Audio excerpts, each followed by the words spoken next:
Hey y'all, it's your girl Stephanie. This is Wrestling in Color Podcast.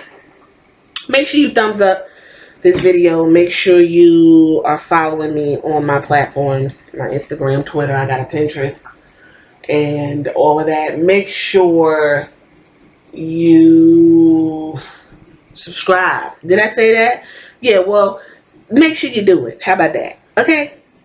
I mean, y'all come and you listen. I love it. But honestly, I should have more subscribers than I do. Like, let's just be real. I'm giving you content that you're not going to find nowhere else. And I'm keeping it all the way live. Naturally, because I don't know how else to do it. Lots been going on. I'm functioning at the best I can be. The best way I know how to be. I hope you're doing well. I hope you're functioning. I hope you are trying to maintain your mental health and just woosah, because there's a lot going on. And this is where we're at in history in terms of racism, in terms of all of a sudden, hey everybody, let's do something about this. We've been here plenty of times. And I sadly feel like we're going to continue to be here. But that's not what we're talking about. If you want to have that conversation, I had that conversation. And it's right there. It's a whole video right here on this page. Go over there and have that conversation with me, and we could do that. But right now, what we're going to be talking about is Mr. Lio Rush. Once again. Yeah. Lio Rush revisited 2. Shit. This is 3.0. Former WWE superstar, who I enjoy, by the way. Who I enjoy. For whatever reason, a lot of you are annoyed with Lio Rush. You do not like Lio Rush. You don't want to hear what he has to say. You don't want to hear his mouth. You don't want to hear anything from him. But the funny thing is, he's essentially talking about what the revival, the revolt talked about, what John Moxley talked about, and every other wrestler who has left WWE and decided to speak out. He is saying nothing, no different, but for whatever reason, maybe it's because he's a smaller man, maybe it's because he's a black guy who's young and he knows his worth, you all can't seem to handle it. Former WWE superstar Lio Rush went public Friday with an email he sent to the WWE office regarding his concerns about hazing while he was with the company. He posted it to his Instagram, and I'm going to read said emails because I don't see anything wrong with what he's saying. Let's begin. This is from November 9th, 2018.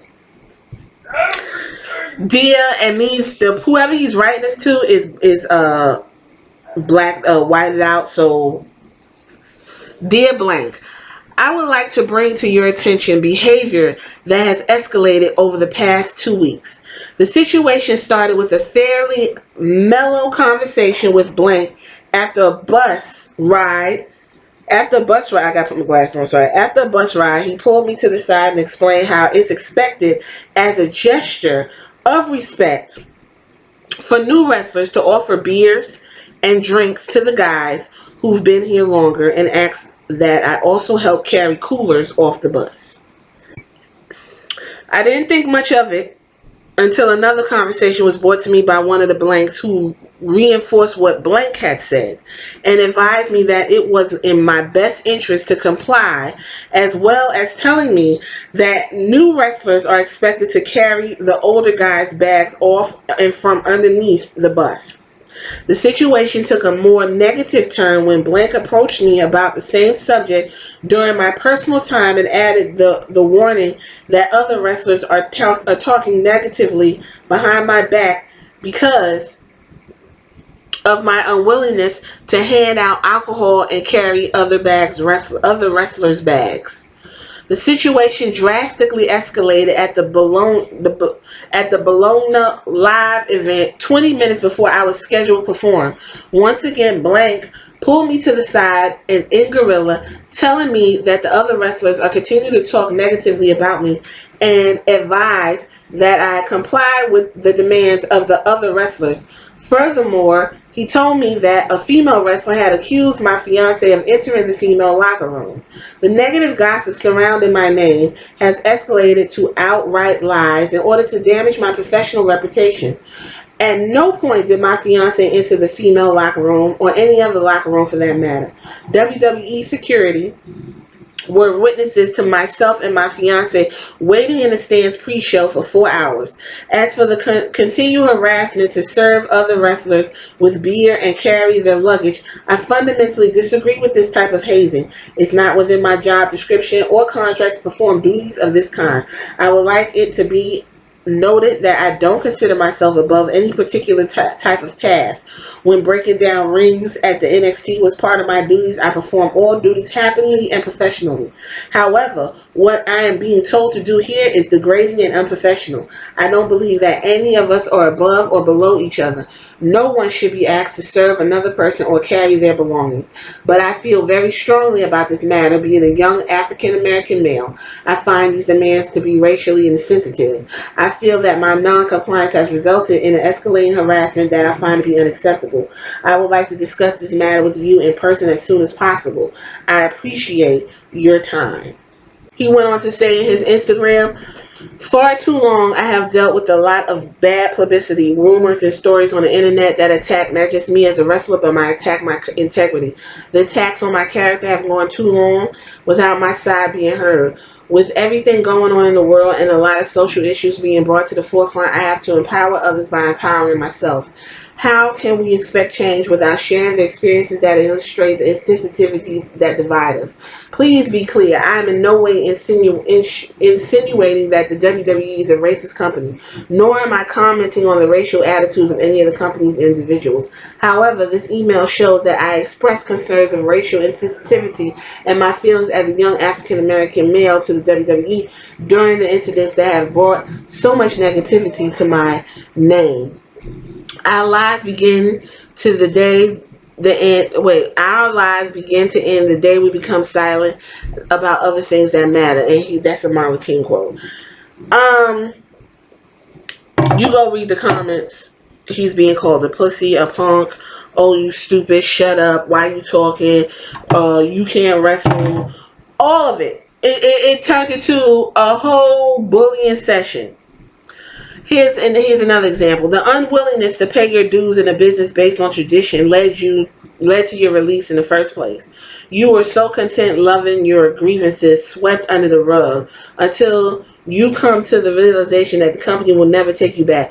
Only then you try the hardest to stand up for what you believe in. You got fraudulent written all over you. Good luck in the future endeavors. It's not a race issue. It's a respect issue. You didn't show respect to the guys that paved the way for you. All rookies do, no matter the race. You just didn't want to. I mean, I don't understand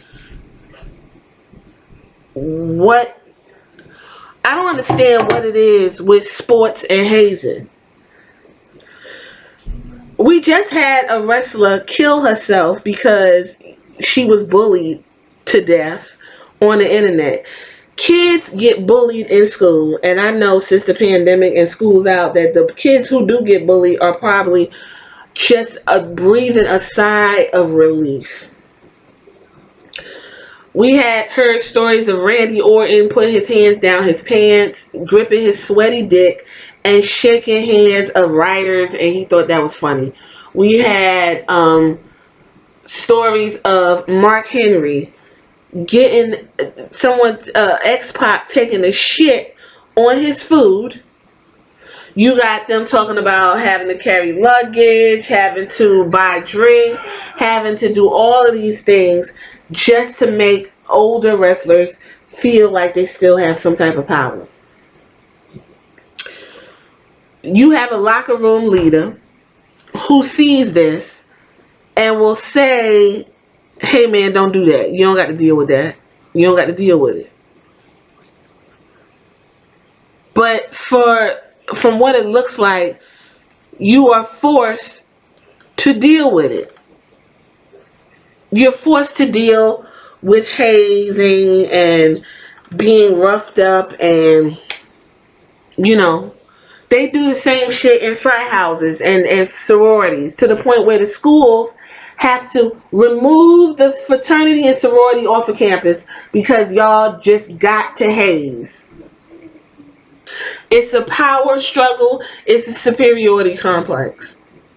I remember Leo Rush said, I'm a black man and you want me to carry these big giant white men's luggage?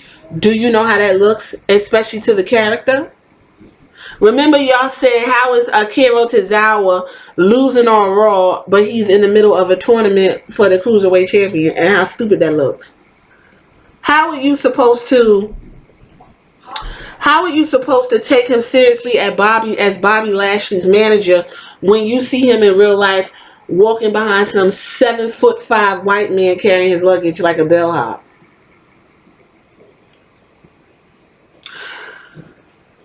Y'all don't want to talk about race. Y'all don't want to see race. Y'all think it's a joke. Y'all think it's being made up. You don't have the experience of what black people experience day to day. Not to mention the optics, the character struggle, the ethics, and the integrity. The person who's getting the luggage carried, they don't give a fuck. And they'll tell you, well, I had to do it too. Well, there's a lot of things that people had to do before you. The whole point is so it could be better than you. Black people had to drink from colored water fountains. So since those black people had to drink from colored water fountains then, should we still be doing that? Because that's the way it was. When is enough enough? When is enough enough?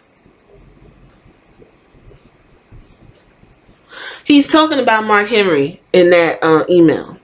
But you all said, well, he should, when ACH came and he was very upset about what was going on to him, y'all said, well, he should have handled it wrong. He should have did this, and this. Well, Leo Rush did what you said he should do. He sent the email to whoever he needed to send the email to.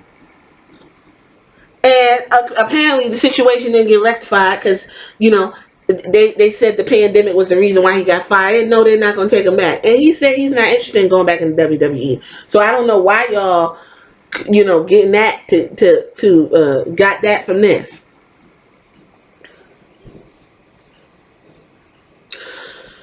He's a free agent. He just signed with an acting company. According to his Instagram, he's going to be in a movie. But I think Leo Rush is going to be fine. I think he's going to be fine. I think he's going to land on his feet because he's talented as fuck. But when we talk about hazing and wrestling, enough is a fuck enough. Talk about it. JBL on WWE programming has been back in the news this week after former ring announcer Justin Roberts accused him of ongoing targeted harassment. Rumors have also swirled that Layfield targeted SmackDown Live play-by-play announcer Mauro Ronaldo, leading to Ronaldo's departure from TV to deal with his issues stemming from a pre-existing mental health condition. While Layfield has denied reports of bullying, multiple other superstars have recounted former world champion. If that didn't pick up, multiple other stars have encountered bullying, are telling their stories about JBL bullying them. And mainstream media sources like Pace, Huffington Post, and Deadspin have picked up the story. Wrestlers like Edge, Matt and Jeff Hardy, Steve Blackman, The Miz, John Hannigan, and others like referee Charles Robinson all have documented instances of JBL bullying them outside the ring, especially when they were younger and relatively unknown talents. That's a textbook example of workplace WWE bullying. And then, of course, there was a time Layfield took liberties with opponents like Blue Meanie at ECW One Night Stand in 2005. Okay? This is a grown-ass fucking man who is known to bully. Why? Why is that acceptable? The company started a campaign called Be a Star, Show Tolerance Respect. With the charity platform offers financial grants to groups who work to end bullying. It's not a good look to have a high-profile superstar or announcer be out here bullying. Professional wrestling has a long history of older talent making it tough on younger, more inexperienced wrestlers. But it's not just a sports entertainment thing. Like I told you, it's every fucking where.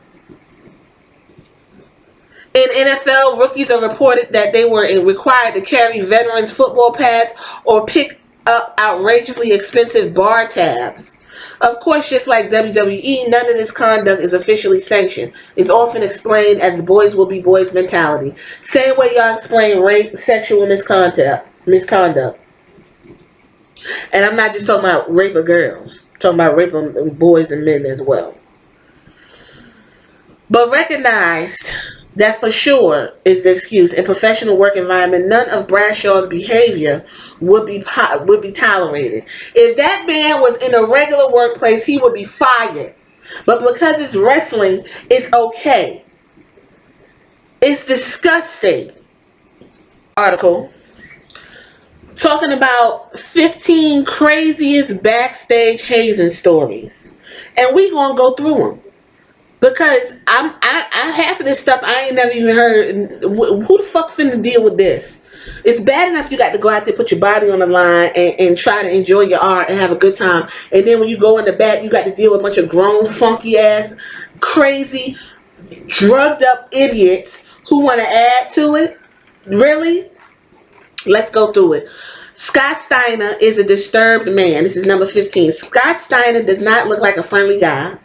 Big Papa Pump. And that's because he isn't. Steiner is known for having short temper and is someone you wouldn't want to make angry. Steiner was portrayed as a loose cannon on television. There's so many crazy backstage stories on Steiner causing havoc that it's hard to keep track. However, this one story is ridiculous. Steiner was known for being quite the joker in his WWC days. He would often tape up guys backstage. During one of those tape-ups, Steiner took a bit too far when he was about to stick a pencil up a jobber's rectum. Thankfully, the jobber was saved from excruciating pain when Kevin Nash intervened. Why do a jobber have to have a pencil in his ass to show respect to an old head? Number 14, JBL's shower antics. As much as it's a jerk thing to throw someone's clothes in the shower, JBL has done a lot more disturbing things. For whatever reason, JBL gets pleasure by rubbing shampoo, baby oil on unexpected wrestlers in the shower. The strangest incident of all was when he started rubbing the butt of Edge. No matter how weird the act was, Edge took it in stride and JBL never bugged him again. Why are you rubbing? What the fuck? The Hardys get robbed at number 13. The Hardys never ended up doing it as they didn't even drink at the time. They didn't think much of it, but when they told JBL they didn't do the deed, he was so angry that he didn't talk to them for weeks. Then one night after the Hardys wrestled a match, they returned to the locker room to find all of their belongings, including clothes, money, and their credit cards, were missing. If it wasn't for the Road Dogg letting the Hardy Boys know where their stuff was, who knows if JBL would have ever told them. And he was an old fucker at that time. He wanted the guys to go pick up a couple of 6-packs of beer and throw the empty bottles at road signs. Number 12, The Miz. On this particular day, The Miz did himself no favors by making a mess in the locker room eating fried chicken. JBL wasn't going to have any of that. That's so he banned The Miz from using the locker room for the next little while. The Miz had to get changed in public restrooms of the arena. Fortunately, The Miz was able to get over the shame and become a WWE champion. There go JBL, good old JBL. No, and not notice no one's telling because they think this is acceptable behavior and it's fucking abusive. Number 11, Lethal Weapon for a reason. Steve Blackman was given his nickname for a reason. He was a lethal martial artist and somebody you didn't want to mess with. After JBL continued to keep annoyingly patting him, Blackman turned around and started to pummel JBL. Thankfully for JBL, the other wrestlers pulled him apart. For the sake of his own livelihood, JBL never messed with Blackman again. Randy Orton. There's one incident that stands out among all of them. There's somewhat of an urban legend that Randy took a poop in a gym bag that belonged to Amy Weber. While that was never confirmed, another disgusting incident has for former WWE diva Rochelle Lowen has stated that Orton may not have pooped in her bag, but he did ruin all of her clothes when he poured baby oil and lotion in her bag. Lowen believes Orton did this because she wasn't the biggest fan of his. They said he was he was one of the biggest pricks in the locker room, and he was especially rude to the women.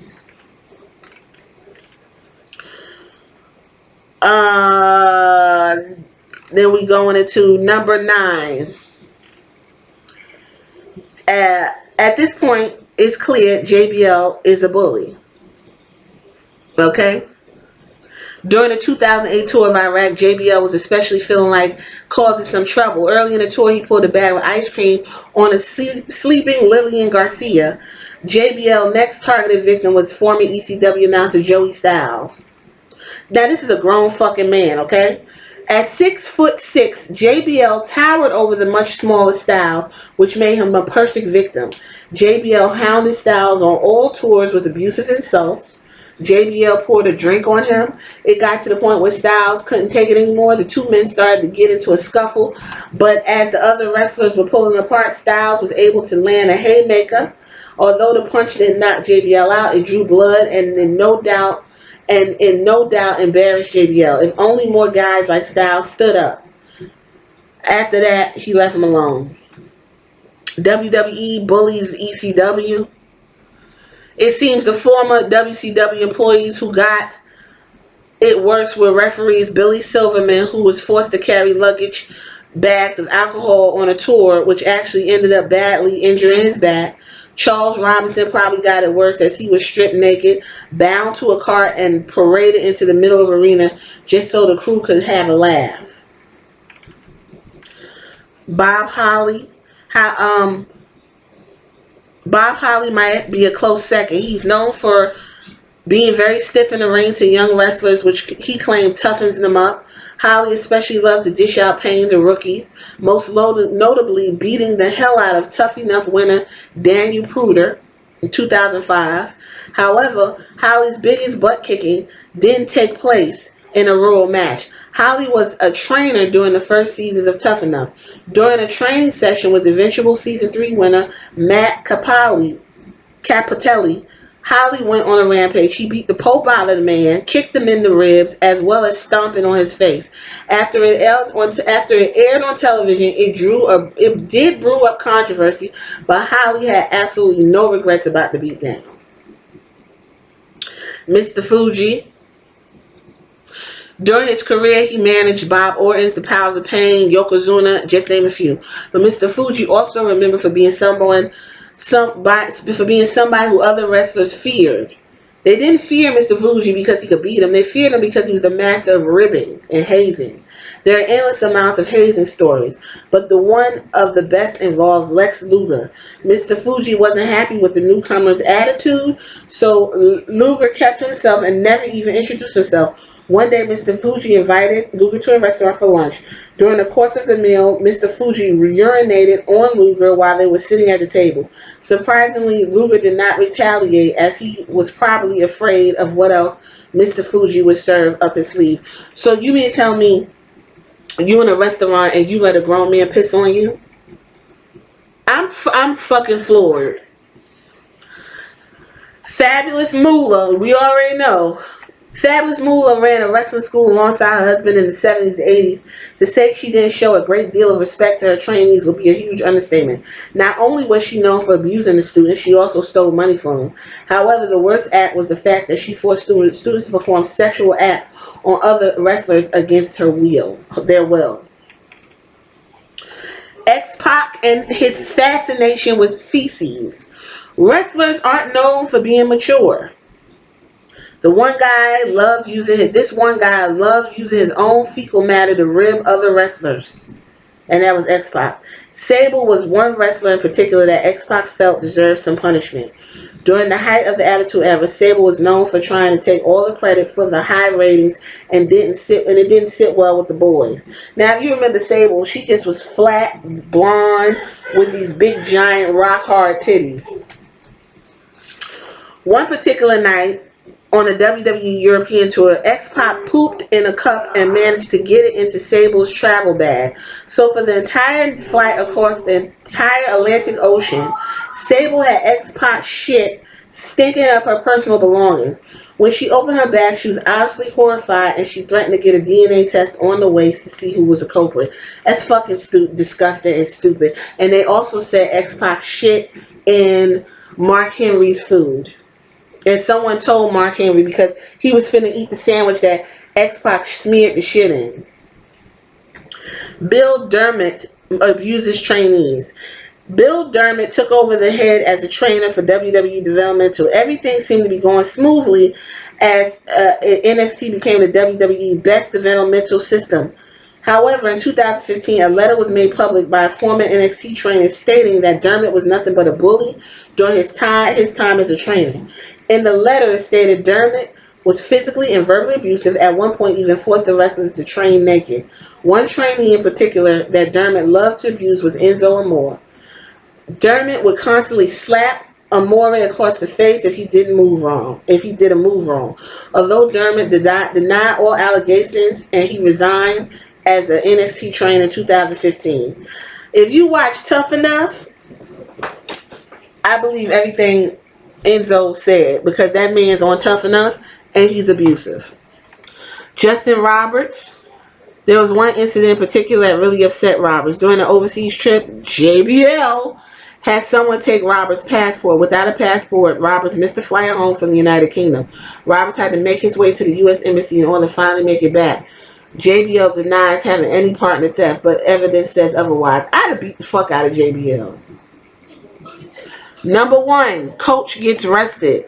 However, at one particular television taping, Coach was informed, Jonathan Coachman, was informed by security that police had a warrant for his arrest due to illegal gambling. The cops eventually found Coach and handcuffed him. They put him in the back of a police car and started to drive away. However, the cops had stated they had forgotten something at the arena, so they turned around. When they got back, the entire WWE locker room was there laughing their asses off at Coach as he was the victim of an elaborate rib mastermind by Vince McMahon. So, we got a whole list of hazing. So, all of this in real jobs, if you want to, this is a real job. All of this in workplaces across America would not fly. So why is it acceptable at the WWE? Why the fuck do y'all think it's acceptable? Why is it out? I want to know why is it acceptable. Why are y'all telling Leo Rush that he need to pay his dues? What the fuck are you talking about? That's why them kids in college be dying, drinking alcohol to the point of poisoning. Somebody drowned because they were drinking so much fucking water. You Brandon burning the flesh like a cow in some of these fraternities and sororities. It's a lot. It's unacceptable. You cannot have a no bullying campaign and you're letting bullying slide in your establishment. And these men are grown. And the only reason why they do it is because they like it and because it's power. And it's because they know that you're trying to get to a place where you don't want to rock the boat. It's disgusting. Okay? It's disgusting. Hazing has been a problem in all branches of the military. Okay, 377 suspected incidents of hazing in the Marine Corps alone in the Marines. 19-year-old fraternity pledge at Penn State died after excessive alcohol consumption just to get in the fucking fraternity. Imagine sending your son to school and he gone because this is what they tell him they got to do. The student fell down a set of stairs, and police estimated that roughly 12 hours passed before an ambulance was called. 23-year-old new employee of the Republic Energy Drilling Company was killed after suffering blunt force trauma as a result of hazing involving a cable belt and a cat line, which are normally used to hoist heavy pieces of pipe or small parts of a rig. Why? Why? I'm pausing because I'm trying to understand. You don't want nobody bullying your kids, but you don't see nothing with grown ass people promoting bullying. So now, you got to perform, carrying luggage, eating last at events. I can understand putting the ring together and kind of building a family in NXT, something that everyone does, after after an NXT taping, y'all got to clean up the performance center together. I get all that. But to go up to the main roster and you got to be running behind somebody like fucking Randy, I think, had it been me and JBL and all these people were doing what they were doing, WWE would have had to fire me a long time ago. Because you're not gonna bully me. I don't give a fuck. They like humiliating people. They like laughing at people. The way wrestling is entertainment to us wrestling fans, humiliating people is just entertainment to the bosses. This is just disgusting. It's encouraged, and it's encouraged, and you all help promote it. The only way hazing can be addressed in any organization is if it's confronted by the upper echelons. The U.S. Marine Corps has been engaged in vigorous battle against hazing, imposing strict reporting requirements and mandatory training. Colleges across the country have attempted to crack down on hazing. To the point where some colleges don't even have fraternities and sororities. There are no Panhellenic boards because y'all won't stop fucking hazing. WWE is happy to address bullying and hazing for its younger fans, but there is no concern when it comes to performers. Why do you have a Be a Star campaign if people in the back are being just pushed to the brink? And then you talk about, oh, well, he died. It's terrible. I'm going to leave it here. Leo Rush is a grown fucking man with kids. He don't got to do shit that y'all saying he needs to do. It's disgusting. And I understand what he's saying when it comes to race and optics, especially in the position that he was in at that particular time. It's terrible. I'm gonna leave it there. I don't play about race. I don't play about none of that shit. You call yourself bullying me or bullying anybody that I love, I'm gonna beat your motherfucking ass, and I don't give a damn. I'm gonna put my hands on you, and I have done. I will put my hands on you. They need to cut this shit and get this cleared up. Don't nobody want to go get up, be on the road for 300 fucking days and got to get hazed and fucked over all the time. That's terrible. And you got the head of the company, Vince McMahon, just until somebody come in and you see he got his ass knocked out by fucking Bret Hart. It wasn't funny then when he rocked his shit in that hallway. Piss me off. Alright, y'all, I'm gonna leave it here. Don't be out there hazing, because you're gonna fuck with the wrong one. They're gonna rake your damn eyes out. Alright. Piss me off. I gotta give me a drink. This is Wrestling in Color. Make sure you thumbs up, subscribe, and all that good stuff. I'll catch y'all in the next video.